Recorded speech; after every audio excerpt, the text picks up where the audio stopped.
Hello, I'm Dr. Reyes Flores. Welcome to this video series where I'll talking about the characteristics of polymers. This first speech will be about the molecular weight. Then, let's go to the issue. A molecule has a group of atoms which have strong bonds among themselves, but relatively weak bonds to adjacent molecules.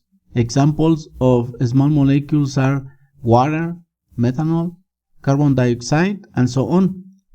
Polymers contain thousands of millions of atoms into a molecule, which is large. They are also called macromolecules. Polymers are prepared by joining a large number of small molecules called monomers. Polymers can be thought as a big buildings and monomers as the bricks that go into them. Monomers are generally simple organic molecules containing a double bond or a minimum of two active functional groups. The presence of the double bond or active functional groups act as the driving force to add one monomer molecule upon the other repeatedly to make a polymer molecule.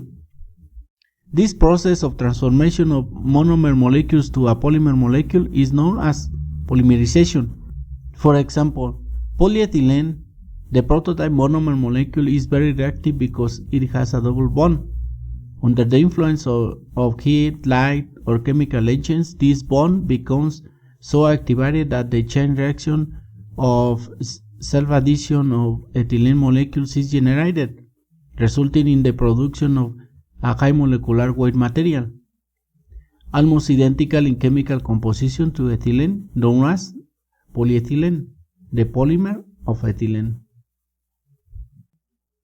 The difference in behavior between ordinary organic compounds and polymeric materials is due mainly to the large size and shape of polymer molecules.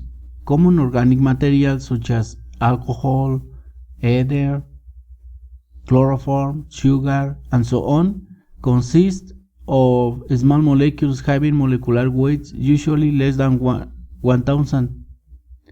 The molecular weights of polymers, on the other hand, vary from 20 to hundreds of thousands. The name polymer is derived from the Greek poly for many and meros for parts. A polymer molecule consists of a repetition of the unit called a mer. Mers are derived from monomers, which, as we have seen for polyethylene, can link up or polymerize under certain conditions to form the polymer molecule. The number of mers, or more precisely the number of repetitions of the mer in a polymer chain, is called the degree of polymerization. Since the minimal length or size of the molecule is not specified, a relatively small molecule composed only, say, 3 mers might also be called a polymer. However, the term polymer is generally accepted to imply a molecule of large size. Accordingly to the lower molecular weight products with low dP should preferably be called oligomers to distinguish them from polymers. Often the term high polymer is also used to emphasize that the polymer under consideration is of very high molecular weight.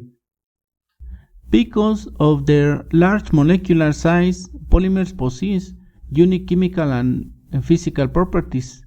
These properties begin to appear when the polymer chain is of sufficient length. In other words, when the molecular weight exceeds a threshold value and becomes more prominent as the size of the molecule increases. The dependence of the subtending temperature of polyethylene on the degree of the polymerization is shown in this picture. The dimer of polyethylene is a gas, but oligomers with a dP of 3 or more are liquids, with the liquid viscosity increasing with the chain length. Polyethylenes with dPs of about 30 are grease-like, and those with dPs around 50 are waxes. As the dPs value exceeds 400 or molecular weights exceeds about 10,000, polyethylenes become hard resins with softening points about 100 Celsius. The increase in softening point with change length in high molecular weight range is small. The relationship of such polymer properties as tensile strength, impact strength, and melt viscosity with molecular weight is indicated in this picture. Note that the strength properties increasing rapidly first as the change length increases and then level off, but the melt viscosity continues to increase rapidly. Polymers with very high molecular weights have superior mechanical properties but are difficult to process and fabricate due to their high melt viscosity. The range of molecular weights chosen for commercial polymers represents a compromise between maximum properties and processability. Now, let's go to the molecular weight of polymers. That is the alternatives to obtain molecular weight parameters. In ordinary chemical compounds, such as sucrose, all molecules are the same size and therefore have identical molecular weights. Such compounds are said to be monodisperse. In contrast, most polymers are polydisperse. Thus, a polymer does not contain molecules of the same size and therefore does not have a single molecular weight. In fact, a polymer contains a large number of molecules, some big and some small. Thus, there exists a variation in molecular size and weight known as molecular weight distribution, MWD, in every polymeric system, and this MWD determines a certain extent of the general behavior of the polymers. Since a polymer consists of molecules of different size and weights, it's necessary to calculate an average molecular weight or an average degree of polymerization. The molecular weights commonly used in the characterization of a polydisperse polymer are the number average, weight average, and viscosity average. Consider a sample of a polydisperse polymer of total weight W, in which N is the total number of moles, and I is the number of moles of species I. In other words, the molecules of the same size. Lowercase n and I is the mole fraction of species I. Double I is the weight of species I. Lowercase w and I is the weight fraction of species I. Mi is the molecular weight of species I. Xi is the degree of the polymerization of species I. Then we could define the number average molecular weight Mn as follows. From the definition of molecular weight as the weight of sample per mole, we obtain that Mn is the sum of the multiplication of the molar fraction species Ni by the molecular weight of the species Mi. Well, dividing Mn by the mere weight Mo, we obtain a number average degree of the polymerization, dPn, where dPn is defined by this formulation. The quality Mn is obtained by N-group analysis or by measuring a colligative property such as elevation of boiling point, depression of freezing point, or osmotic pressure. For weight average molecular weight, MW, the molecular weight of each species is weighted by the mole fraction of that species. Similarly, in the computation of weighted average weight molecular weight, the molecular weight of each species is weighted by the weight fraction of that species. Therefore, we have the following formulation for MW. MW is the sum of the multiplication of each weight species by the molecular weight of this species divided by the sum of the weight of the species, as we can see.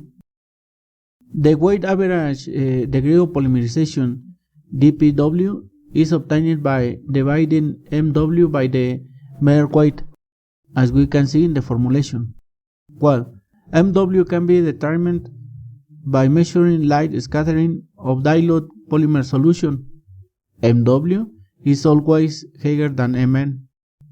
Thus, for a polymer sample containing 15 mol% and species of molecular weight 10,000 and 50 mol% of species of molecular weight 20,000, the equation 1 and equation 5 gave us that Mn is 15,000 and Mw is 70,000. Viscosity-average molecular weight Mv. The viscosity-average molecular weight is defined by this equation.